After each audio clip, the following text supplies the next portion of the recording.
Cool. Hello. Hi. I'm Niranjan Nakhate. I'm the founder of Futwork, and we are at Spark 2021. We have Kirti with us. Kirti is currently with a full-time assignment with NASCOM FutureSkills, and we have Aditi Mahadevan, who is the regional head for talent, learning, and diversity at Citi. We're going to be speaking about skill development, how academia, private, and public institutions can work together. So, as initial thoughts, I would love for Kirti and Aditi to introduce yourselves, your current roles, and broadly, how you've actually seen skills and the landscape around skill and skill development evolve and develop over the last 10 years. So, Kirti, why don't you get started? Thanks for that, Niranjan. So just as a background, Niranjan mentioned that I'm with NASCOM right now on a project called FutureSkills. Hard to say it's a project. It's been on for 3 years now, and we're into our next phase of what we call FutureSkills Prime. And the topic of today of how the skill development ecosystem needs to bring together industry, academia, government together is really where my project sits. So FutureSkills is a joint initiative of the government and NASCOM and completely backed by the Indian IT industry. So it's actually the trifecta of industry, academia, government coming together. I had a corporate avatar a long time ago when I used to head one of NIT's group companies called NIT Unica. So that was good actually. That was also in the training space, not necessarily skill development, but they're closely linked. So I think this assignment draws on that experience. Plus, it's a startup environment, I should say. It's a crazy world that we live in at FutureSkills. So having been an entrepreneur also, that helps, where I'm used to pretty much wearing whatever hat is required for the job and getting it done. So more about the platform and the project and the program later, but that's about me. Yep. Kirti, it would be great to hear from you about how the last 10 years have been with respect to evolve, like how skills have evolved and what you've seen in the last 10, 15, 20 odd years. So I think the cliche of the more things change, the more they remain the same is quite true in skills also. There are many aspects to it, and I don't, for this conversation, I think the focus should be on what is relevant and how are things changing for as we go forward, because the world is changing around us. And does that mean that the skills landscape is also changing dramatically?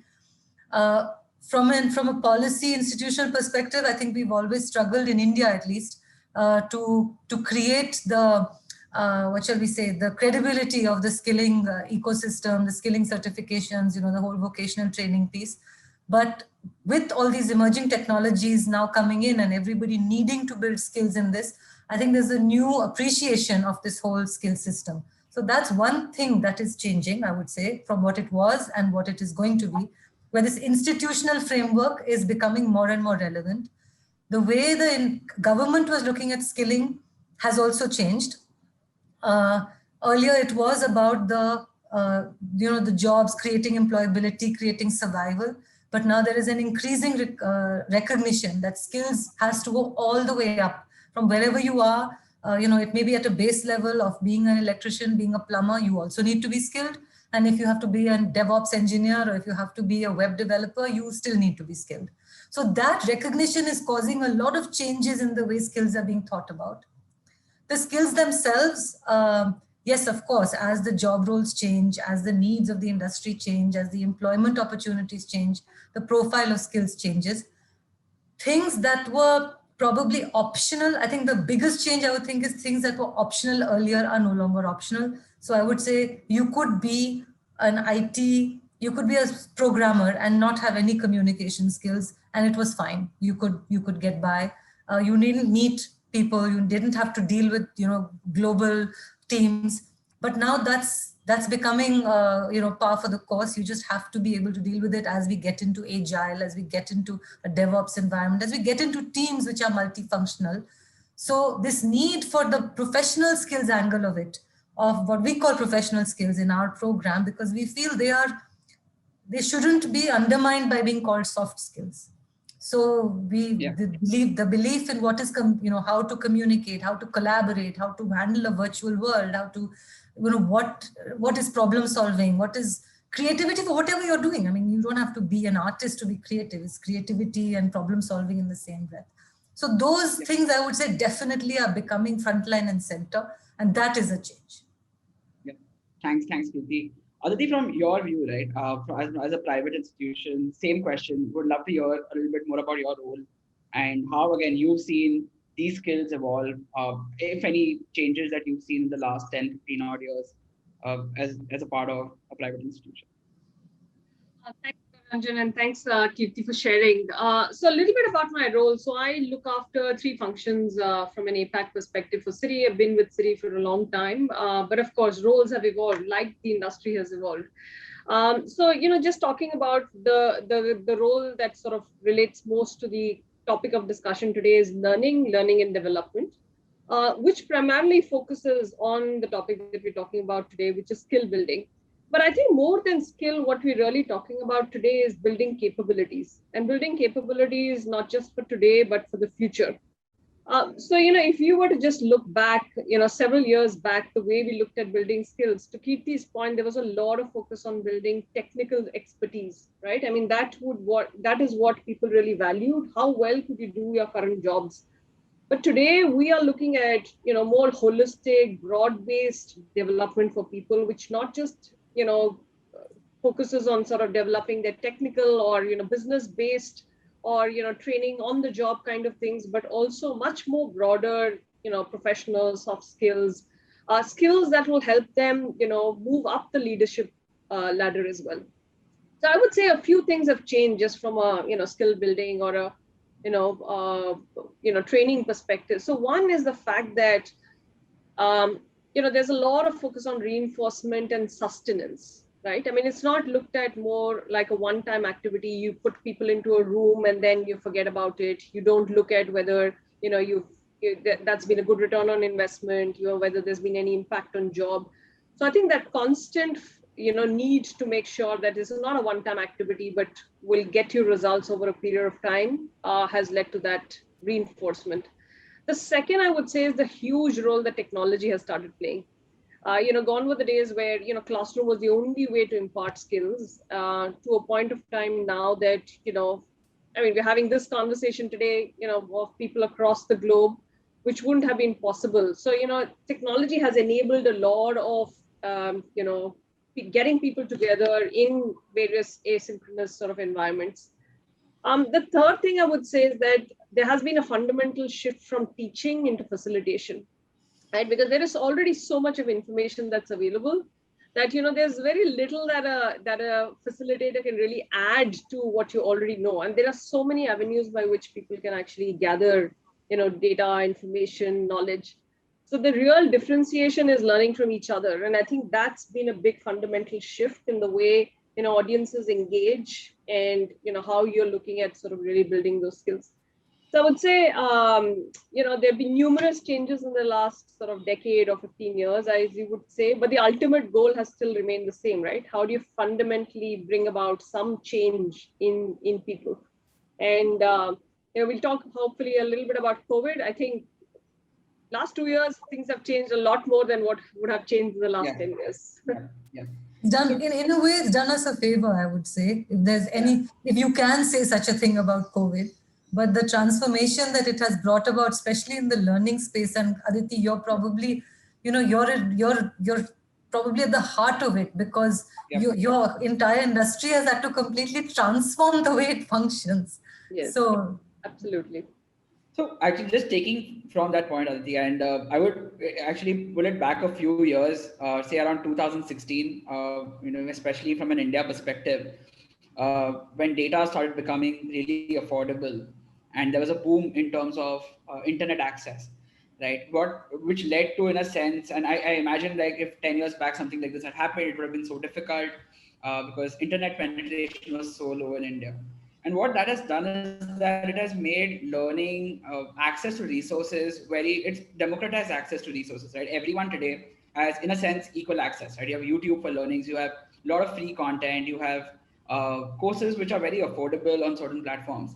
And now that it's not only restricted to say some basic information, these are things which you can really learn and build a career out of with these resources. What's next is assessments, right? And that's where, just to get your thoughts on how can academia and public institutions create these standardized assessments, testing, and then further access to jobs, so that you create a level playing field for everyone. Because as you rightly mentioned, Aditi, information is there now, resources are there. So would love to first hear from you.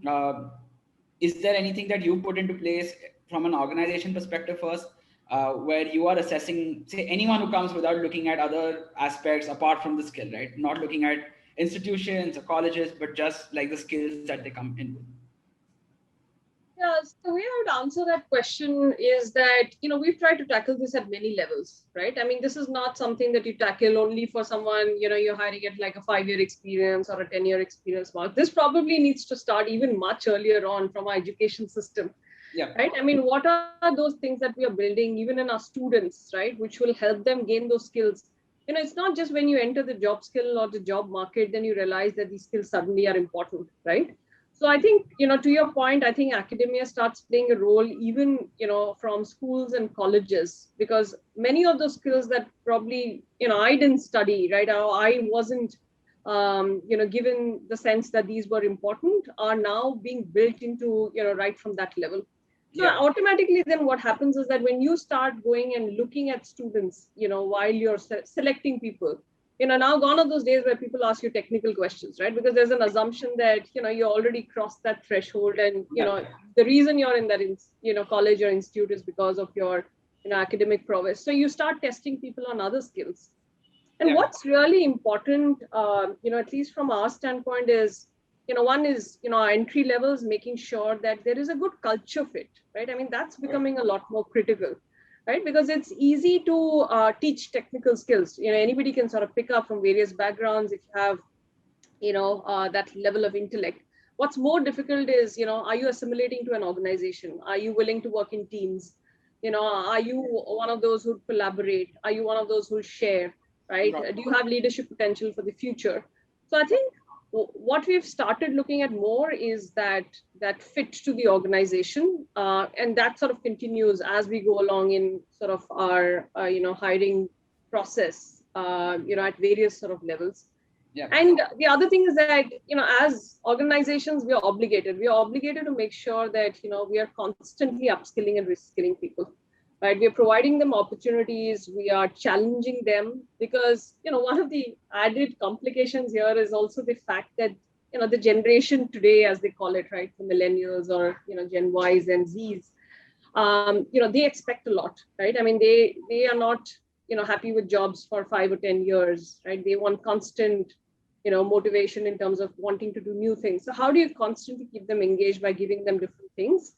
Yeah. And I feel that at that point of time, again, there is a huge opportunity to look at what the industry is doing. Certifications play a big role now. Everybody is social media savvy, right? They love to put up stuff on LinkedIn saying I'm certified for X and certified for Y. And if that is well recognized, your employability definitely increases. So I do feel that, academia, organizations, everybody can play a robust role in this. Yeah. Kirti, I think you're right at the center of this, right? Because you are creating these programs where a lot of these standardized assessments are there. So would love to get your thoughts in terms of how do we make these successful and more accessible to, say, as someone who's just learning online and I still want to, say, be on par with someone who's, say, in an urban area. What are the options that people have as, to get skilled and to get certified? So many parts to that question, and I'm itching to respond, and I don't know where to begin. So I will start with, what you said at the beginning, which was the whole democratization of content and the fact that it's available for everybody, and you can literally learn from anywhere. It can be for free, it can be very cheap. So money is no longer a barrier to getting skilled. But what is the quality of that skilling, and does that get recognized, and is there a room for standardized assessments? So that's really at the heart of where a sector skills council sits, and that's really what I'm part of, is the sector skills council for IT skills in India. So our job is to create these standardized assessments for job roles which are either existing or emerging and coming up. We get industry people together in, for each group of technologies or each job family, shall we say, who then say these are the kind of jobs available, these are the skills required for those jobs, and then a standard format is created on the basis of which a standardized assessment is created. So this has been going on actually for many years. I mean, this SSCs is not a new concept. It's 10, 12 years old. But this is the first time, and that's what I talked about, frameworks changing. You asked what happened earlier and what's happening now. Because everything is so new, there is an appreciation for these frameworks. Companies are saying, hey, this can help me in my structure. This can help me design my job role. This can help me create, help frame these job roles for which I don't have a precedent. This has never happened before. So let me rely on something. I can get a Mercer to do a competency framework for me, or I can take an existing framework that is available, a standard framework which is available. So that is one framework that is available to anybody. It's available for free. It's on the internet. And increasingly, we are seeing companies now leveraging it, especially for the new kind of job roles. Yep. This will lead us to what Aditi referred to as the credentials. It's, the badges, the certificates that you choose to display on your LinkedIn profile. So now you can do your learning from wherever, as long as that is aligned to a matching to a particular standardized job role or skill set. Because then there's an understanding, what does it mean? See, a credential becomes important when you know what it stands for. If you know what's behind it. Otherwise, I have a, certificate from Jumritalaya, it doesn't matter. I mean, nobody cares about it. But if I have a Microsoft Azure certification, everybody knows what it is. Yeah. So how can we create this recognition and this credibility of these certifications is something that we at FutureSkills, this is really the biggest thing we are driving right now. Yeah. And the way we will do it is use these frameworks. So create the assessments, then reach out to companies like Aditi's and say, hey, Aditi, we've got these people in these kind of certifications. Why don't you talk to them? Why don't you meet them? They may not be from the institutions that you regularly recruit from. Yeah. They may not have the regular cutoffs that you want, but they are certified. And if I have 5 companies like Citi actually meeting these people and saying, hey, not bad. Now I can recruit someone from a Dibrugarh. I can recruit someone from a Dharwad. I can recruit someone from a Trichy. And it's just as good as someone from Bombay because the person has been tested. And that standardized test acquires credibility. That credibility will only happen once companies start saying, oh, I think I can use this. So that's really what we are working on. And today I was in a meeting with the Executive Council of NASSCOM and I was presenting and exhorting all of them. There were 40 companies in that meeting and said, this is what I want from you. This is our initiative. FutureSkills is the industry initiative. Now I want you all to say that, okay, I'm willing to give these candidates a shot. And if it happens, then we have true democratization. Got it. And just to kind of, you mentioned, some things about hiring people from a Dharwad or a Trichy. And in fact, as a company, we enable people to get work from home jobs. And we have hundreds of people who are working from their homes just with their mobile phones. But as a company itself, our last few hires have been from places which we didn't imagine them to be, right? Like a Falna or a Karwar, a Raipur.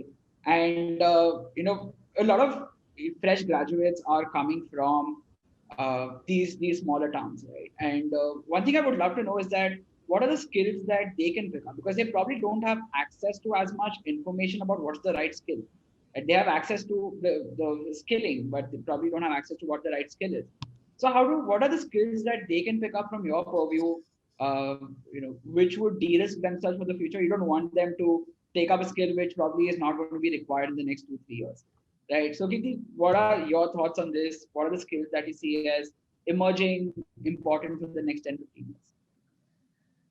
So that's a tough one because it really depends on where you are. What is your, goal in life? Who do you want to be? So, are you going to be a lawyer? Are you going to be an artist? Are you going to be a data architect? Are you going to be a web developer?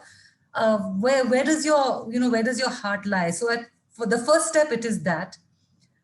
The second thing that you said, do they have access? Do they know? everyone has access. You talked about the internet revolution, and we referred to COVID and the pandemic. Today, every school child is on the phone, every college child has a laptop. So the world is on their desks. So they have access to anything and everything. They only have to decide to reach out to it. I think they need guidance. I think they really need to know, where should I go for credible content. You can go to Google, but just type out artificial intelligence. That's all you need to do. And you look at it and you say, oh my God, now what? Because there will be 3 billion search results, which is the right thing to study. Now, I want to know, how do I get started with AI? I don't know anything about AI. So I know I'm making a plug for the FutureSkills platform here. I mean, of course, that I would like to do anyway, but the logic of how we thought of it was that there are millions of people who don't know about these things. So we must also offer awareness. Not everybody needs to become a data architect. Maybe people just need to know, what is big data? Where is it used? And then, based on who you are and what you like to do and what you're capable of doing, you can decide what you should study. Then you can limit your search a little bit. So our first job is to build awareness. So there are these very pre-curated, bite-sized learning elements on FutureSkills Prime, which is getting started with AI, applications of AI. What is the difference between AI and ML? Typical stuff, which is so basic, which maybe all the three of us are familiar with, but most people are not. Yeah. So that building awareness piece, which we call digital fluency, is absolutely crucial. And even in the program, the government also picked up on this idea, saying that digital fluency is important, because otherwise, how will people even evaluate what they can do? What is the potential which is in front of them? So I don't think the people in the small towns are unaware. Yes, in fact, they have too much choice, if you ask me. The good news is that some of the colleges that we are meeting now are doing a pretty damn good job. I am blown away by the kind of progress that we are seeing. We had this in our mind, and in my vintage, we always dissed colleges who were not the tier 1 colleges. But now there are tier 2, tier 3 colleges doing a really, really good job. Very progressive in the way they think, picking up platforms like this, enthusiastically. So the students coming out of there are very well aware of what's going on. The institution is helping them. Got it. So Rome was not built in a day, but I think we are making great progress. And at some point, you must give me just a moment to talk about the new education policy, because the point that Aditi made, that things need to start at the education, at our school level, at our college level, that there is also a lot of hope there. Yeah. Before I come to that, Aditi, from your perspective, right, today, again, I'm going to take that example. I'm in Harvard. I need to choose what my career has to be. I want to work at Citi, right? So how do I go about this, right? How do I know what skills is Citi looking for? Because I want to build a career there. So are there any roadmaps that you created within the organization where you say that these are the skill sets that we would be requiring, and further, are there any, say, academic partnerships that you created, saying that this is like a specific skilling course if you want to get a job at Citi in the future? So what I would say is that one of the big steps that have happened over the last several years is that we've moved towards a very, very transparent, open process of hiring people, right? Gone are those days where a large part of hiring used to happen through referrals. I know someone, he's from my same college, he is someone, referrals are still a big source for us, definitely, because, you've worked with someone in the past, which is a great example. And, you can definitely rely on that. But I would say today, our process is a lot more transparent. So if you go to our website, you'd see hundreds of jobs posted, and each of those jobs are very well written in terms of what are the skills required, both technical as well as non-technical skills, right? Including, what would you be expected to do out of the job. So I think, people have to start leveraging the information that's available. Yeah. Right. I would say there are two things that make a lot of difference. One is, of course, reading up, all the information that's available. I think it's become a lot more easier nowadays. The second one I would say is networking, right? Just talking to people from the industry, from academia, people who've been successful, linking people through, either, the virtual platform or through people that they know, I think is extremely critical. So, do we have, have we sort of really set up, processes wherein, we are able to go out to each and every candidate? Perhaps not, but there is enough and more information that's available as to what organizations are sort of looking at. And I would say, our campus partnerships still continue to be very strong. We realize the fact that, with sort of volumes that we end up hiring, you have to widen you cast the net, wider, right? It's not always possible that you keep going to the same kinds of, institutes. And, like Kirti mentioned, there are good people in every place that you go to, right? So it's about, choosing, the right sort of set of people. So we made I would say, leveraging on information that's already available, which, probably several years back, you and I did not have access to, is a great benefit that people have today. Got it. And Kirti, I just want to, one of the things that came out, we spoke to a lot of companies when we asked them, we did a survey to say, what do you hire for? Like, what do you look for in a candidate? And one word which kept coming up was something called learning agility.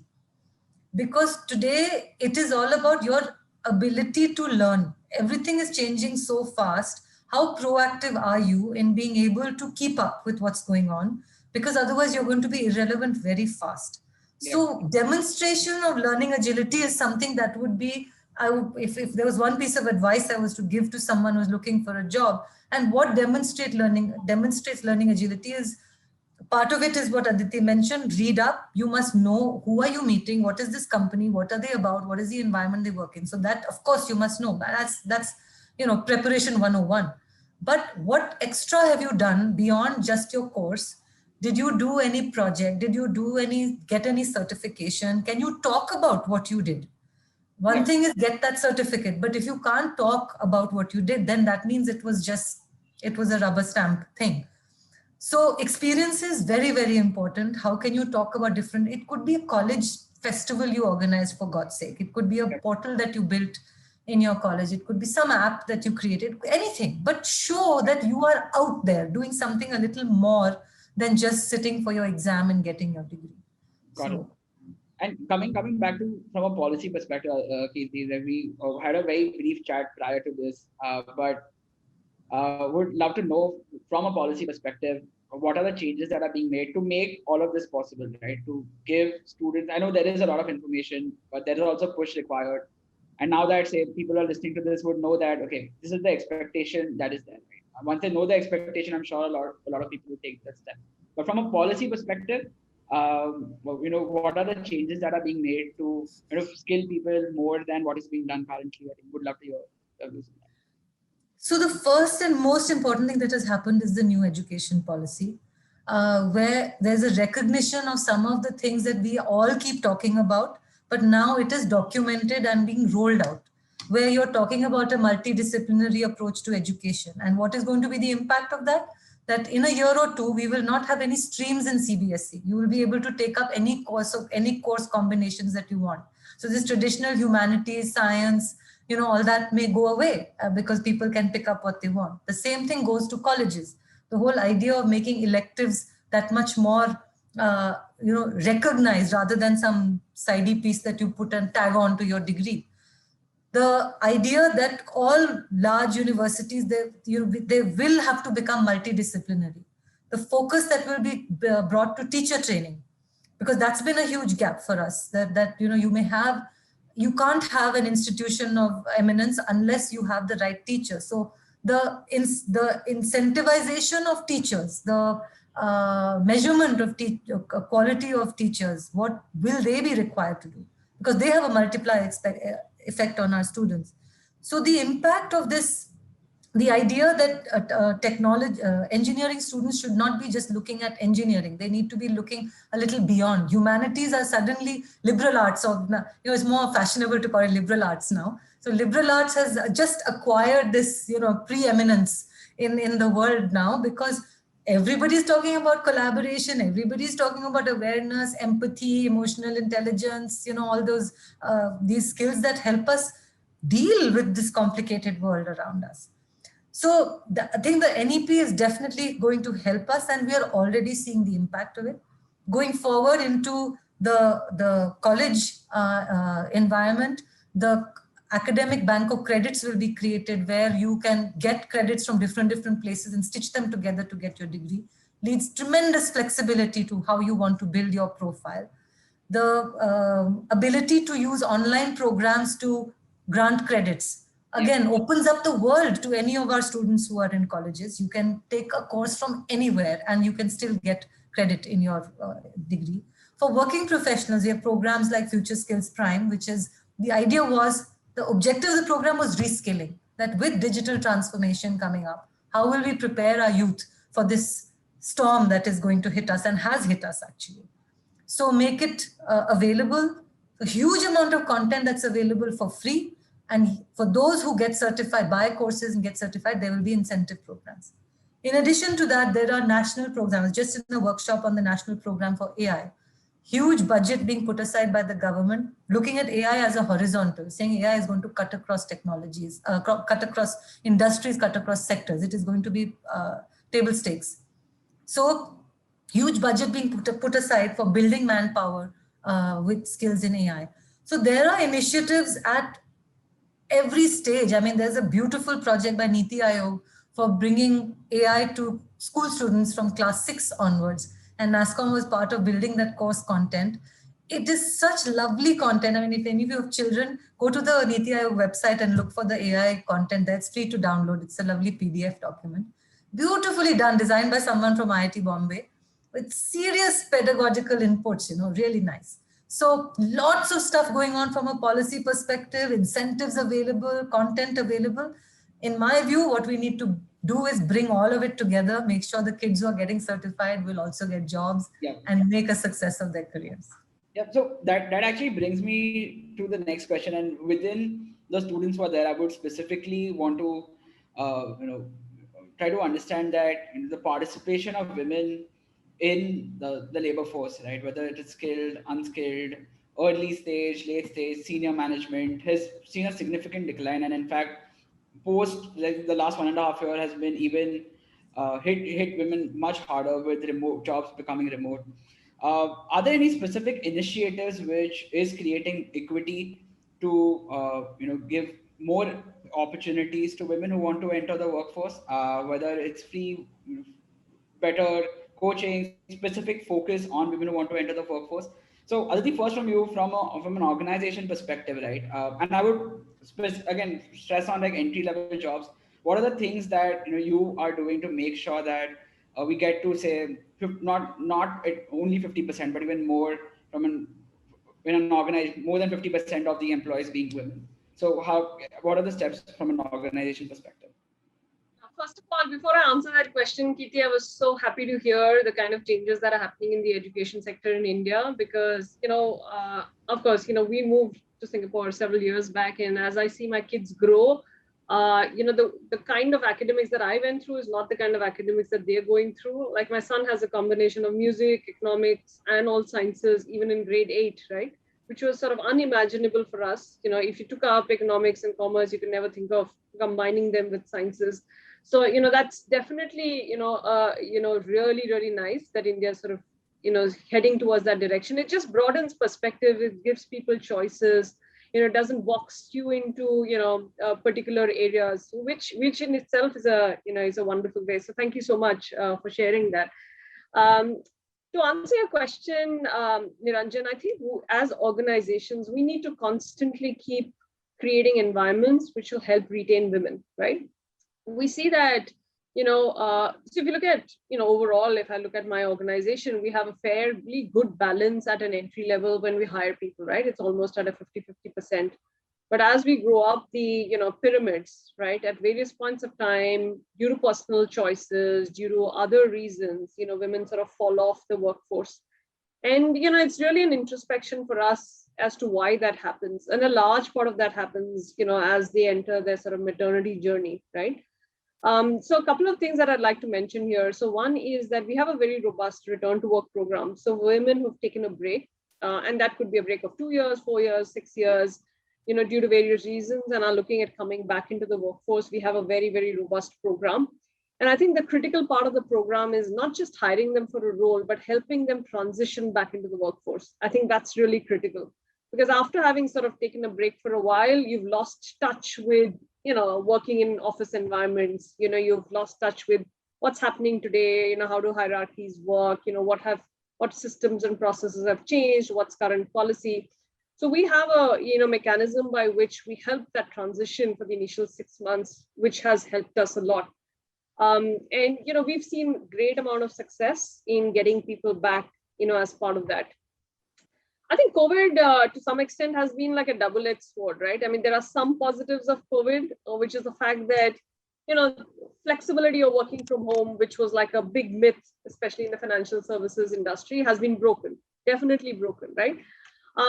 But just because it's been so prolonged, people have just got tired of it and said, let me just take a break for a while and I'll probably come back after a while. So I personally feel this it's probably a temporary impact, which has been seen more on women. And in the long run, as organizations start thinking of offering more flexibility, it'll definitely help aid retain women and also attract women into the workforce for a much more prolonged period of time. The other thing I would say is that we have to be really cognizant that everybody may not be really ambitious, right? So you have to really cater to the needs of personal needs and professional aspirations of people and offer them opportunities accordingly. Right. So often organizations may sort of write off people saying, why are you not gunning for the next promotion? Why are you not, looking for the next role? But there could be people who make choices and we have to really learn how to respect those choices. Yep. So I would say that, for me, I look at COVID being quite positive in the long run, with organizations becoming a lot more open. I would also say, encourage everybody, every woman who's sort of looking at applying for roles, that at times in lives, it can be tough, but in the long run, everything sort of plays out, right? So if you can just stick on, and, in countries like India, we have a great support system, right? Which is not available in many other sort of Western countries. So just leveraging on that support system, whether it's family, domestic help, and just, staying the course, would really help. So that's all I would say. And, hoping that a lot of people who are listening to this also, make a very conscious choice of not just entering the workforce, but continuing in it for a longer period of time. Because unless we have role models, it's going to be difficult to attract and, keep those women in the workforce. Yeah. Thanks, Aditi. And Kirti, would love to know if there are any specific programs that are designed for women who want to enter the workforce, because the only way, like one of the things that we experienced while hiring was the top of the funnel. Within the set of applicants itself, there weren't enough women. So it was to get an equal number of women working in an organization, you need to have more women applicants, right? Which means either they're not applying for jobs, there are some barriers that have to be broken, maybe they feel that they're not skilled. So are there any specific programs that have been designed, created specifically for women to help them enter the workforce and skill them to make sure that they have the confidence to now enter the workforce? So I can talk about the IT industry. I mean, that's the one I know about. So, and programs there are lots of programs, especially for women, and they start at all levels. So we have a sister organization of NASSCOM called NASSCOM Foundation. So the job of NASSCOM Foundation is to channelize CSR funds towards different projects. They basically program manage the projects for different our member firms who want to contribute. And I would say 60% of the funds that come into NASSCOM Foundation are for skilling. And at least 60% of those funds, the preference is to direct them to programs for women. Yep. And a lot of that money also goes to girls who are just getting out of school. So it starts early because, of course, the idea behind it is that these are jobs that can be done by anybody in a very safe environment. They are high skill jobs. They are white collar jobs. They will lead to, for the family to improve their circumstances and therefore lead to more opportunity. I mean, We don't need to talk about the multiplier effect of skilling women. I guess we all know that. But you start early, and then, so there are lots of programs around that, which are coming from a CSR perspective. There are programs like what NASSCOM runs, what we call Women Wizards Rule Tech. It's called W2RT, which is for a program who are in the workforce, women who are in the workforce, but the whole idea of that is retaining them. So saying, we will mentor you, we will provide, give you, skill you, upskill you, so that you are constantly staying a little ahead of your game. And that mentorship, the role model sessions, so there are role model sessions built into the program. There are Gurukul sessions built into the program to help women along in their skilling journey, so that that leaky pipeline doesn't leak as much. Yeah. So those are the retention programs. Then there are the ones which we don't do as much of as NASSCOM, but we work with some, at least, and WiT is one of those. We work with lots of groups who work on return to work for women. So there we partner with them to help in the reskilling aspect of it, so that next, Aditi mentioned that when they come back after a break, then they might feel a little out of touch. So this helps them to get back in touch. Plus there's the support of that organization to guide them in that process. So lots of work going on in the women skilling space. But I think what Aditi said, I would just plus one to that to say exactly right. The people just leave because they have compulsions or they struggle. And I completely echo her sentiment that I think this is a blip of women, percentages dropping, but this is a huge opportunity for women, and you can't keep a good woman down. So I'm sure women will discover this sooner rather than later. Yep. And I think, as a lot of numbers have also suggested, as soon as participation of women increases in the labor force, the per capita income for the family and the multiplier effect is very, very well known. Just as as we come towards the end of the session, would love to know your thoughts in terms of what are the roles that in the next 10, 25 years do you see evolving or being introduced? What are the skills, in a sense, are future-proof? I know this is very dynamic, and what we think might be something big in the next 5 years might not be big in the next 5 years, or might not be relevant. What is relevant today is not relevant in the next 10 years. But from where you are today, from your point of view, what are the skills that you see are future-proof? Kirti, starting with you, would love to get into this.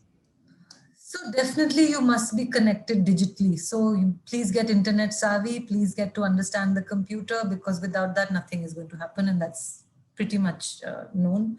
If we were to look at what are the jobs that are going to be coming up, see, there will be some jobs that will go away. There will be jobs new jobs that will come. I think there's enough and more data around that. Anything to do with data, anything to do with cloud, anything to do with cybersecurity, anything to do with AI. These are going to be horizontals, because anything that you build today will have to have a remote aspect to it. Whether it's banking, whether it's a car, whether it's a shopping, whether it's groceries, you name it, you can see the digital connect to it. So it may be at different levels of complexity, and that is up to you to decide what you want to pick up and how deep you want to go. But it's somewhere along the way, you are going to be touched by cyber, cloud, data, and AI, no matter what you do. So pick up some skills in those areas, and everything else will fall into place. Make it apply to your domain, because your domain could be specific. But you could be a lawyer and you need to know how to use AI. They're already talking about how to use AI in the Supreme Court to reduce the backlog of cases. How can we use AI to do that? So is there going to be anything that this is not touching? So you better know what it is. Of course, how deep you want to go is your choice. Yeah. Thank you. Thanks a lot, Kirti. Aditi, would love to again hear from you. In the next 10, 25 years, what are the skills you see would be important in what I like to call future proof, right? Something I can get skilled on today, which I can build a career in. 25 is really difficult. I'm not even able to tell my son, what he should be, studying 5 years from now. But just to add to what Kirti said, all the points that she made are extremely relevant. Just a couple of points that I want to add on to that is, one is just your emotional and social, competence, right? The ability to, deal with ambiguity, the ability to, network, the ability to, work in collaborative teams across different geographies. I think that's really critical, and that has, people who have not been able to cope up with that, we've seen have had, a lot more concerns, especially in this sort of COVID environment. And the only last thing I would say is creativity and innovation. We keep hearing these terms, but I think a lot of things that Kirti mentioned, with that's around data, AI, machine learning. If you're able to apply this to your sort of day-to-day work and make your lives better, that's simplistically put, creativity and innovation. So I would say just these couple of things would additionally be quite relevant. Yeah. And all this can be achieved by what Kirti said earlier, if you have learning agility. Right. So if you're able to constantly, keep shifting gears, wear multiple hats at any point of time, I think you can go places, you can work in different industries, you can work in different locations, you can work with different kinds of people, there is going to be no boundaries or limits for you. Got it. Thank you. Thanks a lot, Kirti. Thanks a lot, Aditi. And this was really insightful for me too. I'm sure anyone who's hearing has a very good idea of now what is going to be the future. If they want to upskill, reskill, or get started in a career in any of these areas, I think for me, the largest takeaway is that there's a lot out there, and just get motivated and get started, and there's a career waiting to happen for you. Thank you. Thanks a lot. Thanks, Niranjan. Lovely talking with you, Aditi. Yeah, thanks, Kirti. Take care. Bye, Niranjan. Bye.